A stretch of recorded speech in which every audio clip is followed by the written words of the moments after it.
Hey everybody, how you doing? Um, Good to see you guys again. We're actually like heading pretty close to the end of the semester here, so I appreciate your good work this semester. And you know, I feel like we've accomplished a lot across the board. I'm seeing good progress across the board. Um, so I'm going to use this opportunity to introduce what will be essentially our last new subject, and that will be feature writing. Okay. Um, Again, I'm recording this actually on Sunday this time, so you will actually be seeing this on Monday. So on Monday, obviously, that is the due date for the data journalism assignment. So we will talk about that too. Um, Actually, and again, I'm going to give away some hints on that one. So hopefully you'll stick around and and see the whole video. A couple people have already like shown me um, what they've done so far, and it was pretty much spot on. So again, stories are essentially a series of transitions and anecdotes, and some stories have more transitions than anecdotes. Some have more anecdotes and transitions. The Edit journalism some is kind of a newsy story, so it has more transitions than anecdotes, which I'll explain. The feature story will be kind of a little bit similar to what we did with the crime reaction story. There'll be more anecdotes and transitions. But one big difference is basically in a feature writing story is the actual approach that's taken to it. Okay. But first, what I'm going to do is I'm actually going to like talk about how the grading will actually work out, because as it turns out, we're going to have a total of 7 assignments. I've gone over this before, but let's just do it again. Okay. Just so everybody's like on board here. All right. So let's see here. So let's just go here. Okay. All right. So we have 7 assignments. Okay. Remember that thing you did on yourself that actually didn't count. But you did do a profile on somebody you know. That was the first assignment. Okay. Then we did the worksheets. Okay. That was the second assignment. And then there was the crime reaction story. That was the third. Okay. Then there was the megalomania assignment, which was essentially the beginning of the second half of the semester. Then, of course, data journalism. Of course, I'm going to talk about your final assignment today, too, a little bit. And then we have the feature assignment, which I'll talk about in a bit. And, of course, then the final assignment. So a total of 7 assignments, okay? Now, remember, overall, your writing assignments are 70% of your overall grade. Okay. All right. So this is within that, and then there's a 30% class participation. That's I'm looking for things like discussion points, stuff like that. We will actually have a discussion point on this assignment too. So just this next assignment, which will be a feature assignment. All right. So out of that 70%, okay, how does grading break down? So I told you earlier on, and I also broke this down earlier on too, but I'm gonna do it again. Again, that reminder that when grading on progress here, your later assignments count more than others. So if you're looking at things in terms of like what counts opposed to what, how much each assignment counts to one. Profile assignment count 1 time, worksheets counted 1 time, crime reaction counted 1 time, megalomania 1 time, data journalism 1 time. Then the feature assignment, as I talked about before, the second last assignment will actually count a little more. That counts twice as much as each of those previous assignments. Okay. All right. So this assignment I'm going to give you out, that's why I'm doing this, is actually going to count more than the last. Okay. And a lot of it has to do with the fact that it does kind of combine a lot of the elements that we've talked about this semester, just good writing, making sure that you do have good reporting, you get some solid anecdotes, that you have like good organization in the story. Okay. And the final assignment counts 4 times. Okay. Or what each of these previous assignments counted. Okay. So how does that break down in terms of percentages? Well, if you divide it basically 7, It's 1, 2, 3, 4, 5 plus 6 is 11. So you have to divide 100 by 11, right? So basically what this means is this, okay, if you want to really bottom line it, like this comes out to about 9.1% of that 70% grade, okay? 9.1%, okay, of that 70% grade. 9.1% of the 70% grade. 9.1%. 9.1%. And then this is double now, so that would mean that this is going to be 18.2%. Okay. Double that. Okay. And this is 4 times that, so that will be 36.4%. Okay, so these next two count a lot, right? They count for more than half of your overall written grade, if you really want to bottom line it, these next 2 assignments, okay? So really not a good time to like tail off or anything like that. Okay. This is the time to really kind of come through, get your stuff done, make sure you get it done on time, everything else. Okay. Okay. So okay, so as I discussed, we have a new chapter, we have a new subject matter. And again, you know, news writing is its own craft in general, but within that craft itself, it takes on different forms.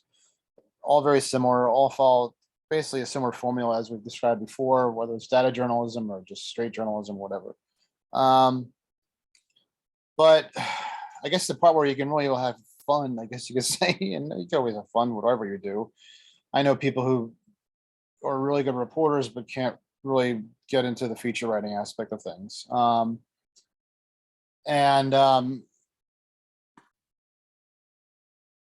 Again, just the bottom line, it really is that no matter what's the news type of news story it is, they all make news. Okay. It may not be the newest news, but it's basically something you may have never known before. What feature news does, it does more about what they call writing to be read. Okay. You know, as I described before, I'm looking at my phone here. Oh, no news alerts right now, but I mean, if I slide this down, right? You know, you see like there's some here right here. Warm up ahead, chilly and with a chance for sprinkles today ahead of a weekend warm up. So that's their big news 12 alert, which is a coincidence because that's what our news story is about. Traditionally, news stories, probably about 89% of them now, it used to be a little bit lower, I would say. They are all about just trying to get the news to you. So anyway, so the basic idea there is just to, you know, try to get the first paragraph to you, because most people only read the first paragraph. And in the modern world, of course, that's typically what is a breaking news alert on your phone. You know, I mean, obviously every news organization wants everybody to read the entire story. They want them to read, no matter what's new, you know, it's a newspaper, a magazine, or whatever, just even a post. You know. But there is a reason why Twitter exists, okay? And it's not just to like post obnoxious things or whatever said by somebody, but also to try to get you to suck you into the story by putting something that's kind of, you know, salacious or interesting or newsy, basically, in a one-line tweet or something. All right. But what feature writing does is it actually tries even harder to try to get you to read from the top to the bottom. Okay. I'm just going to show you a couple examples right here. Going back to sharing the screen. Oh, that's funny. I was going to show you that actually that, you know, this is typically magazine writing. Actually, what I'm going to do is, just in case I have an issue. Oops, there it goes. Okay, so anyway, let me just, there was a story done a long time ago, and this is, like I said, typically it's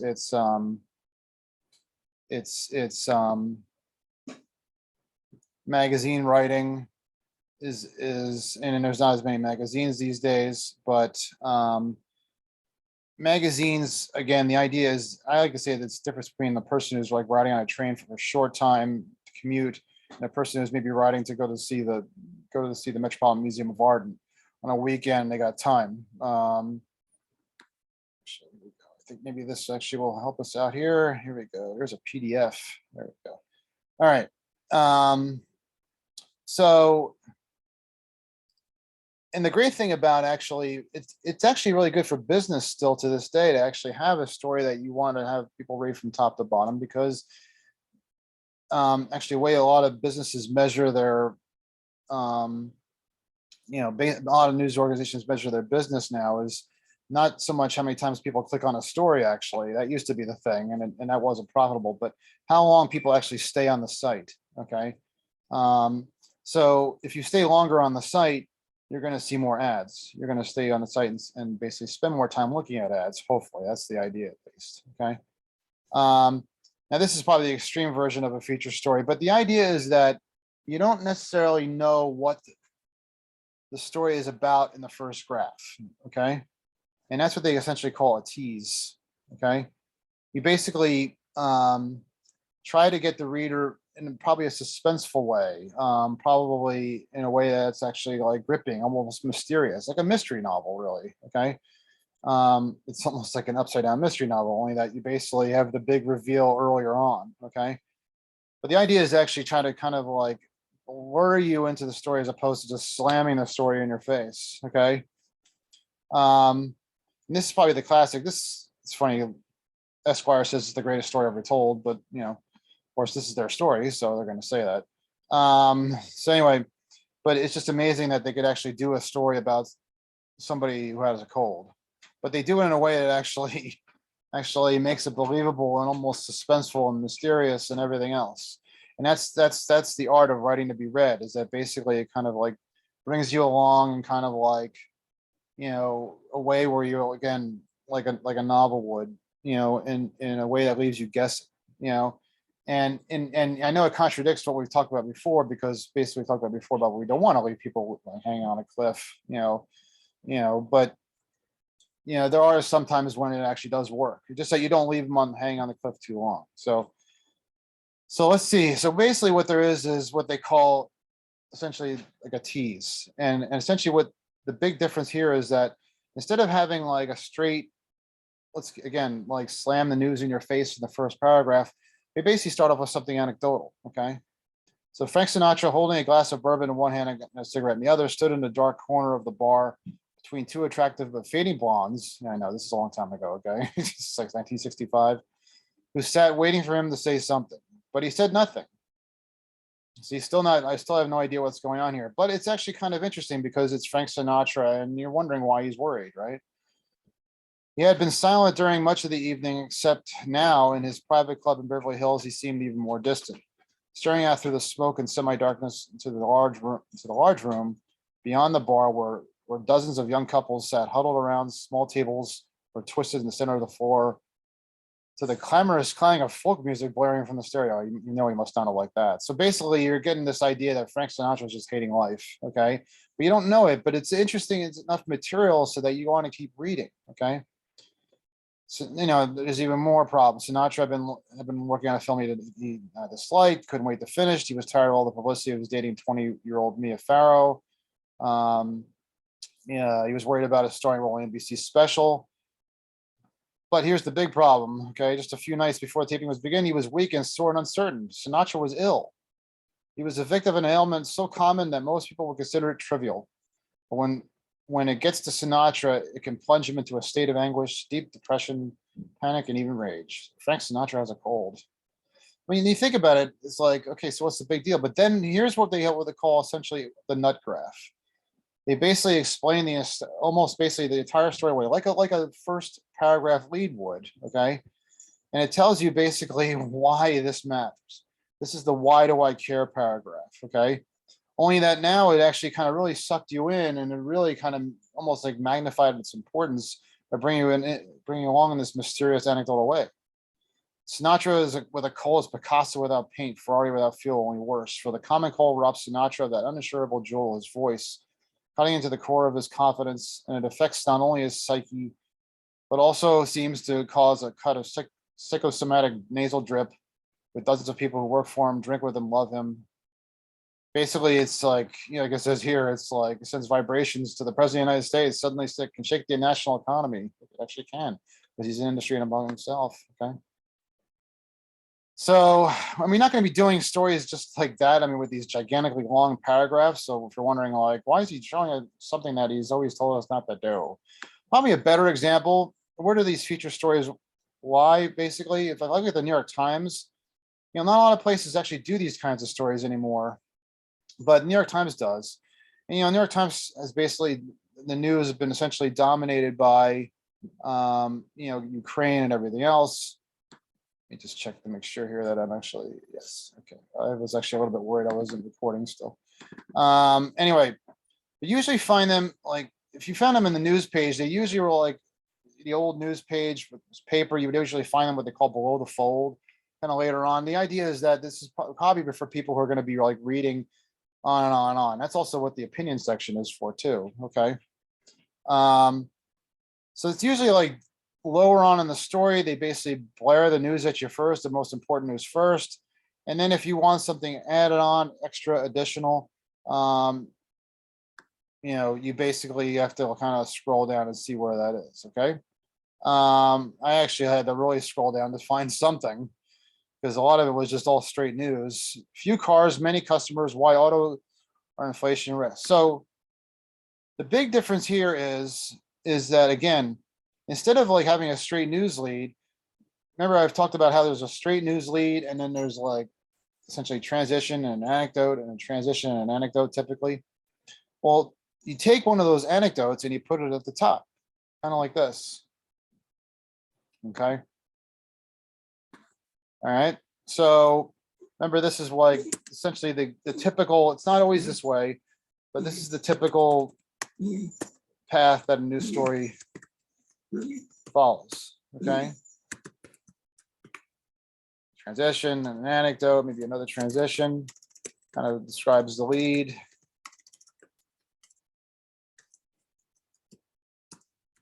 Anecdote.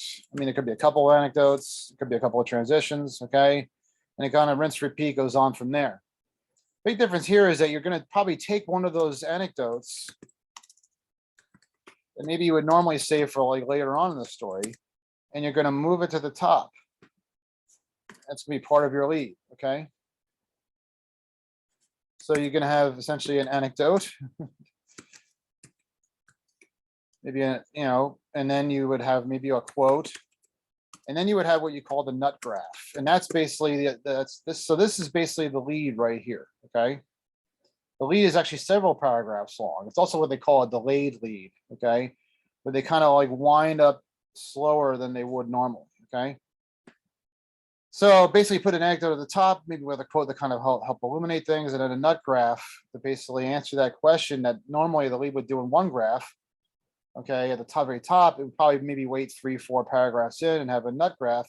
And that basically is the paragraph that describes what is this story about. Okay, and it sums up. But by that point, the idea is that hopefully it has you hooked to read the entire story. Okay. It's written in a more descriptive way. It's written in a more colorful way, not too much more colorful. There's no opinion added. There's no first person, okay, in this. I mean, there are some examples of that, but not in this class. 99% of the time, it's not. It's, again, still third person.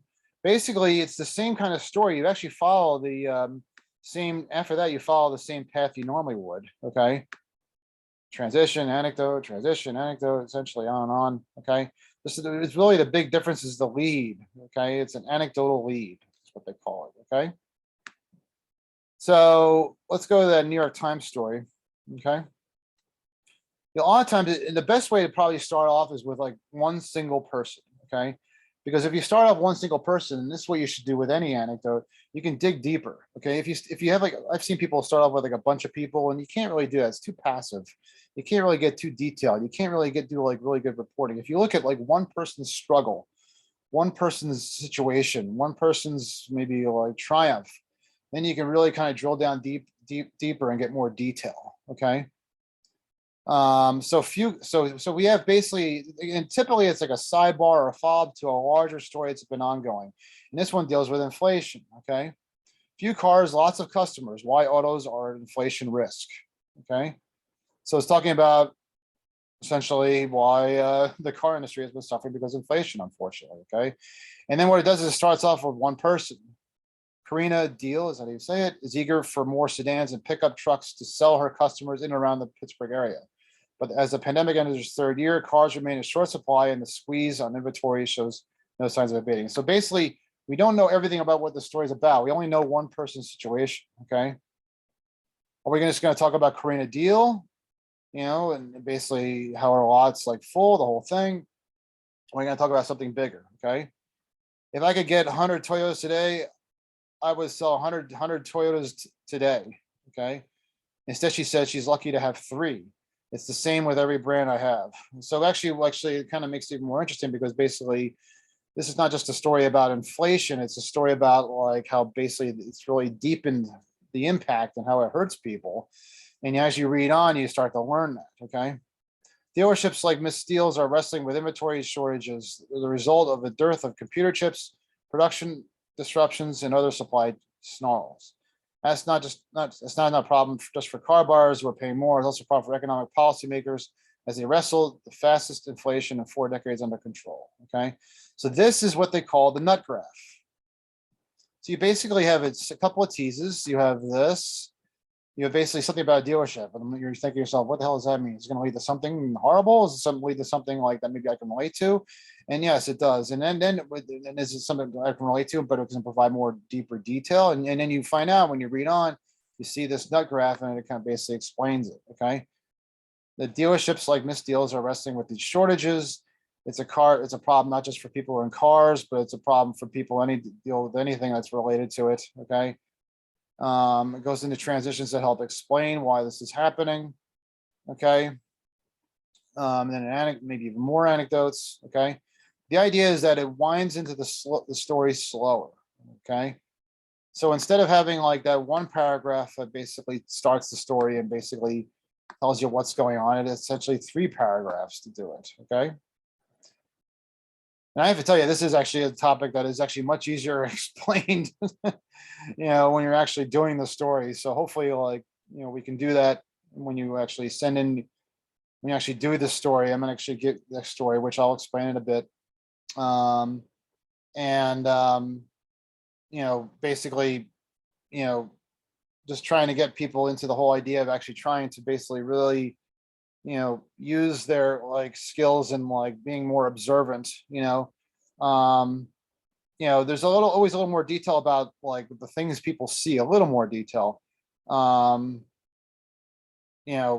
Basically here not so much, but basically it might be like another paragraph typically that might say something about like how her lot is like, well, actually there's a picture here. It shows how the lot is actually pretty empty, So there's like probably could have needed a paragraph like that. So there's usually like stuff like that, maybe a little bit more description of not just who, what, where, why, when. Now who, what, why, but also a little bit more of the where to kind of give people more of a feeling of being there. It's much more of an environmental kind of, and I mean that with a small e. Okay, more of an environmental story, things you see. Okay. Okay. So anyway, there is a chapter in the book that deals with feature stories. Basically, I'm not actually like particularly fond of the chapter actually in the book.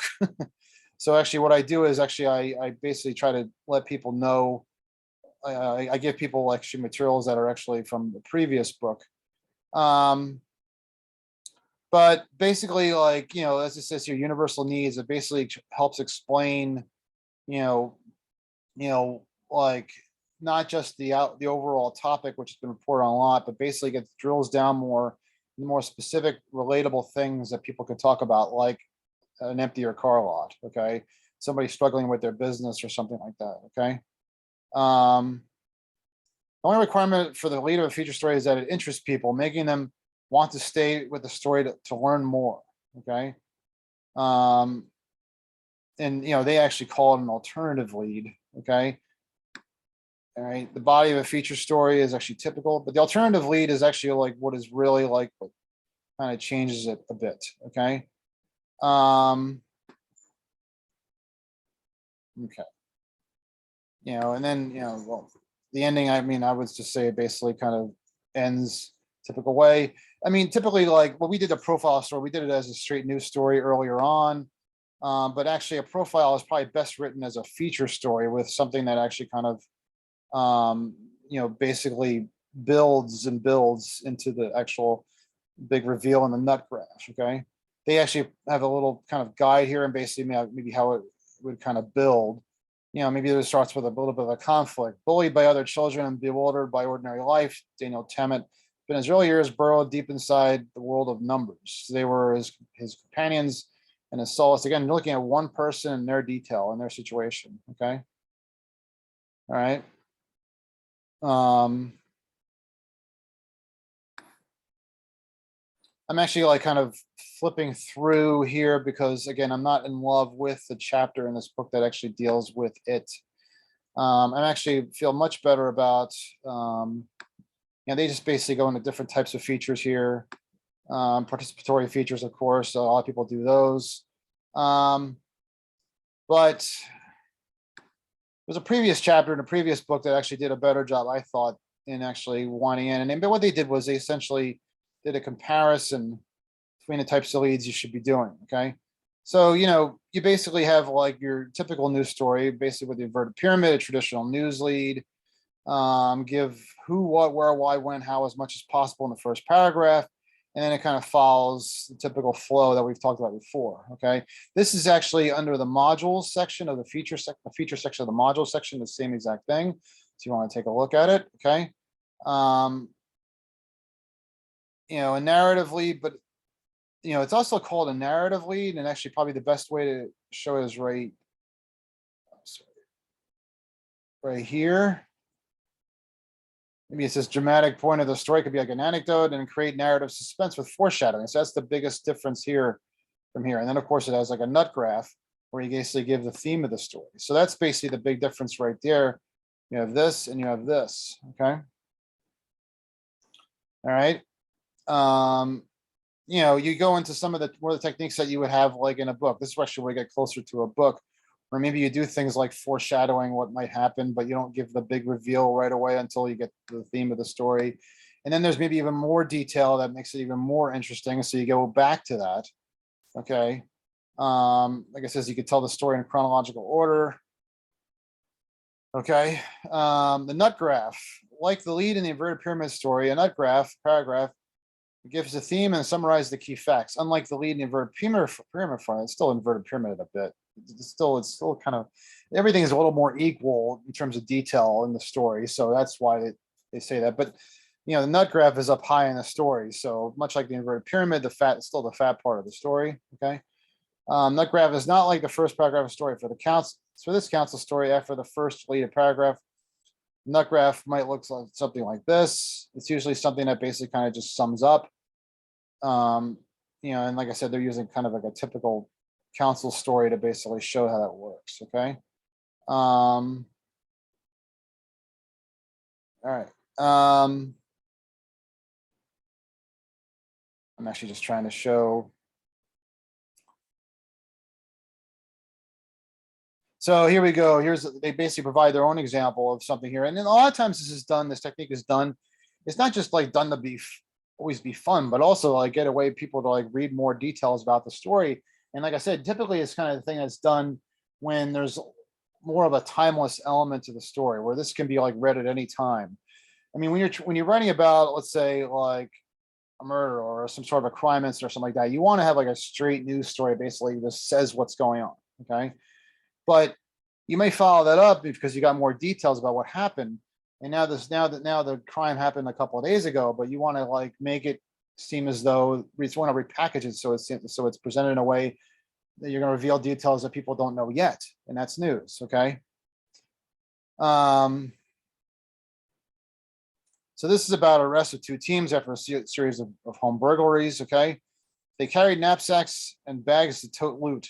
They had a screwdriver to pry open doors and windows. So basically, you don't know what's going on. The basic idea is to kind of like keep you going, a tease, suspense. They use latex gloves.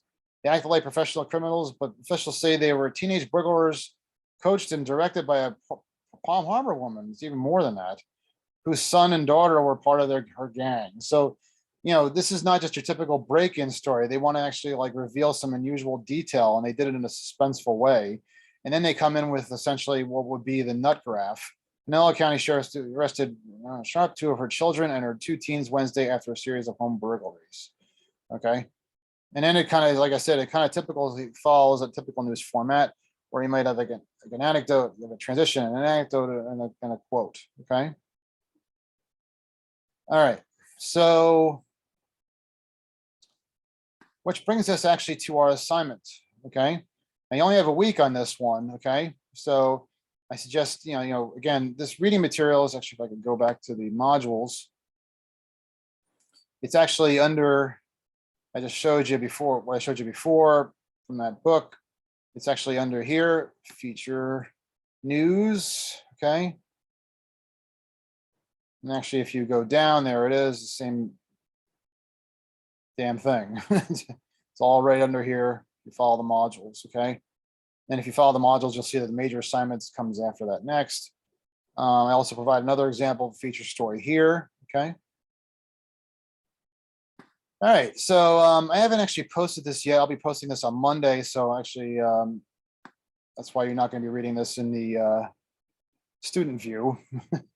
But this is actually the 6th assignment that's due April 18th, okay?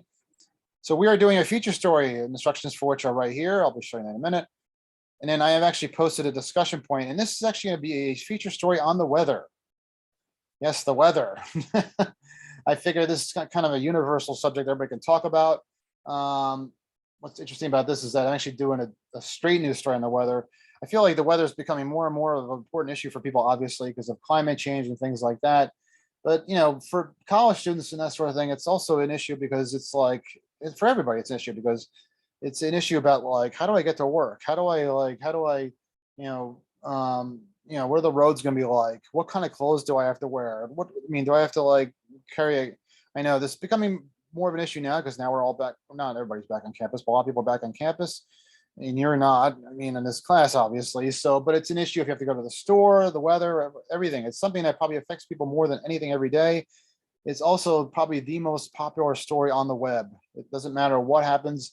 If it's like just even a slight rainfall, if we put something up about it, bam, it goes up like that. It did, like you just see the numbers just skyrocket. Okay.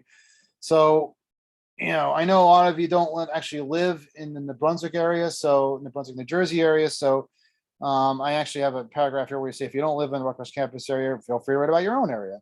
Or you can always use a discussion point. I actually meant to say discussion point, like we did for the crime story as you're reporting. Okay. And I have actually posted a discussion point.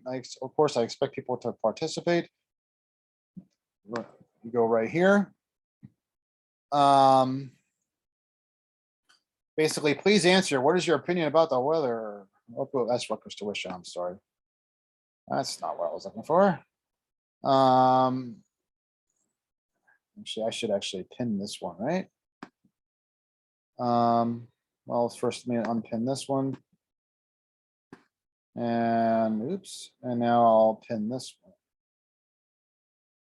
Because if you haven't participated in that Rutgers tuition one, you really should. Okay, but I'm gonna actually pin this one now. How do you feel about the weather in your area? How do you feel about it in general? I'm not looking for like a scientific expose, by the way, on climate change. I just want to know how people are personally affected. Whether they're driving or whether they're like going to class or whether they're like going to work or, just like how they maybe we've heard about different areas of the world that have like seasonal affective disorder, how it affects their mood. We have a COVID situation still to some point. So, I've done the story in recent years. That element's been added to it, because, it's adds to maybe like people's moods, even like some depression, but also just the whole idea of actually wearing a mask in the heat and that sort of thing. So there's that too. Is it changing of seasons? I'm assuming doesn't matter what part of the world, but that is an issue. Like, is it making you do things differently? So please participate in this. Okay. So anyway, let's go back to the assignment. Again, you're looking at the teacher view, not the student view, okay? Okay, so we're doing a feature story on this, and I'll show you that in a minute. Please use the latest discussion point if you don't live here. Here's some additional reference material, and actually here's this thing I showed you before. It's actually right here again, if you want to call that up. It's from a prior textbook. For this course, since the current textbooks, in my opinion, doesn't actually address it. I'm being quite honest here. It's due April 18th, which is week from Monday. Okay, so if you actually call this up right here, you get this. Okay, and this actually, I don't know, I just prefer writing this on a Microsoft Word, due April 18th. But this time you'll write about a story that required to flex your creative muscles. You are required to use an anecdotal lead with a nut graph. These leads describe action in narrative form. So it's basically what they call a narrative, basically narrate. You narrate something that basically, you know, the goings around, the things that are happening around you, okay? But it's typical writing, it's typical conversational writing like we've done before, especially like with the crime story. Narrative brings you to a nut graph, which ultimately answers this question: what is the story about? Okay, so make note of the details you see. What are the people wearing? Is it cold outside? Can you see breath? Is it raining? I mean, it's like mid-April right now, so we're still having some cold weather here, which is interesting, but we're not. So we're kind of going that period where it's like on and off, and it actually kind of confuses people. And yes, if you want to like add climate change as an issue here, I mean, it's like that is something that kind of worries people. We had a rainstorm the other day here in the Brunswick area that actually just kind of blew down a lot of branches and stuff like that. So there's been more of that that's been going on. You know, the situation, but you know, it's sometimes it's just really basic, something about like the clothes I wear. So try to even be funny within limits and show irony like this. This is one paragraph right here. On Monday, Water Shrub wore sandals as he rode the bus. It was warm. On Tuesday, it was cold, but Shrub was still wearing sandals. That's the second paragraph. Why? I'm protesting the cold, he said. I hope God sees this, or at least Mother Nature. Okay. And then you would say basically something along the lines of probably like, you know, as a nut graph, students like Shrub. I don't know, typically it's like frustrated by the, you know, inconsistent, that's what I usually see from people, weather patterns that have affected area, and maybe like a little bit of a call to action, and they're trying to do something to address it or something, okay? And that's essentially your nut graph. It just basically kind of brings you to this point where it basically talks about the inconsistent weather patterns in the area. We probably see that everywhere now. It seems that the weather is generally inconsistent, especially like in the Rutgers area, okay? So what I want you guys to do is to actually interview people about the weather and talk about the changing seasons, how it's impacting them. Talk to them about the weather and how they're adjusting. Describe the color of the leaves. Where you basically get a little more environmental. Maybe like instead of like just saying who they are, you basically describe maybe what they're wearing, like their coat or their shorts or something, or you know what's around them. I mean, is like, you know, are the leaves growing, or is the grass growing? I mean, maybe just not a lot on that, but maybe a couple of this little sentence on that. Are they going outside? What are they doing? What do they think about the cooler weather, you know, that we've had at times? I know, again, I don't mean to make it so New Brunswick specific, because if you don't live in New Brunswick, then write about your area, okay? Are they feeling better at the vaccine? Oh, yeah, okay. So I actually, I actually kind of mixed in a little bit of the COVID thing. If you want to do that, you don't want to, because we are trying to, I guess, moving out of that a bit. So how about the commute, whether they're driving or taking the bus or walking to class? Again, that's actually New Brunswick specific, okay? So basically, those are some of the questions you can look at and kind of break down the story piece by piece. You know, you basically have your main story, and you have your teases, and then you have your nut graph, and you break down the reasons why they're frustrated and what they're going to do about it, and use anecdotes to basically try to describe that. Okay. All right. So that is actually what the new assignment is about. Okay. I mean, how would you go? Maybe I guess you could go into a little bit more about how that would go about. So basically, you have like your lead, your anecdote, your nut graph. What is this story about? I describe the frustrations. You know, maybe the first transition would deal with, you know, some can't stand the commute on some days, okay? And then you would have an anecdote from Fred Jones or something. Says he can hardly see outside his car when he gets to College Avenue, okay? You know, then you have others, you know, next transition, others say they can't decide on what clothes to wear. Amy Freed hates having to carry around a big jacket when it's 44 degrees in the morning and 70 in the afternoon, okay? Transition, anecdote, basically, you give it another anecdote there, go on, okay? All right. All right, so that is the feature assignment. And again, we'll be talking more about that. I'm actually just trying to go through my list here, making sure that I got everything here. I actually wanted to talk about the data journalism assignment a little bit more. Oh yes, don't forget that you also have your writing, I have almost everybody's topic except for one person now. You have your major assignment that'll be due. We'll be talking more specifically about that in the coming weeks. Okay, and let's see here. Okay, data. I saw a couple people actually submitted data journalism stories, and actually I was actually like really pleased with what I saw. And you know, probably a good path to follow. And I'm going to be giving away some secrets here, so get ready. I'm just trying to go through here to see. Here we go, Morgan. Okay. I thought a good path to follow is basically, big reveal. So past 5 years, basically something that summarized basically, you know, Rutgers has been steadily rising tuition, or you could write that it has risen. Big reveal, 4 out of the last 5 years, with the only one being briefly freezing in 2021. Okay. And then, you know, basically, you know, actually, you know, something, I'm actually going to use another example. I thought, just go, I mean, that was a good story, but I just wanted to get kind of a little bit more specific. Okay. So here we go. Rutgers has increased tuition for 4 out of the last 5 years. Basically, I'd probably say, like, you know, according to Rutgers, or according to Rutgers news releases, they went right to the Rutgers news releases through the past 5 years. And then like maybe like a summary graph. It's like a transition. Okay. And it basically kind of sums up the reasons for why they did it. And it's basically, they say, it's to meet the financial needs, the escalating financial needs, that sort of thing. Okay.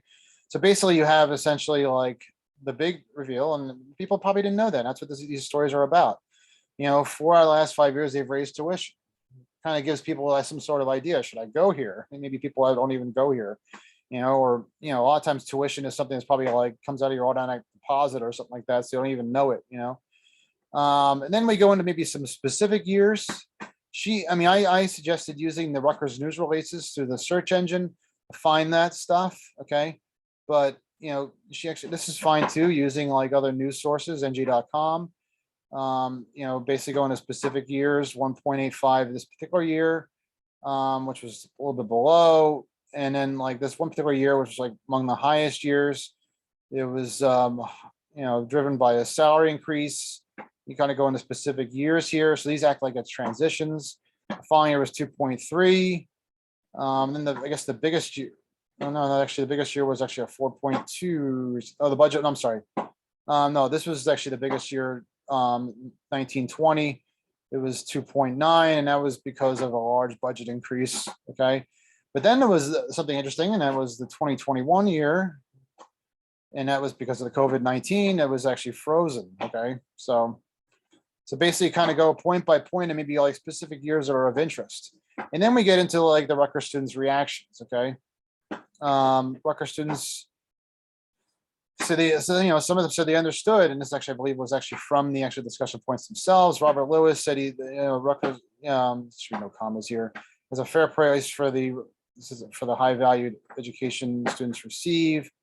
Another student, you know, thinks Rutgers tuition is on point for its caliber. And the other students have just basically said that they can't afford it at all, and so you should just stop it. You know, and then basically what I asked you to do is essentially a list of the years and the tuition increase, and this is a simple graphic right here. It's basically saying it right here, okay?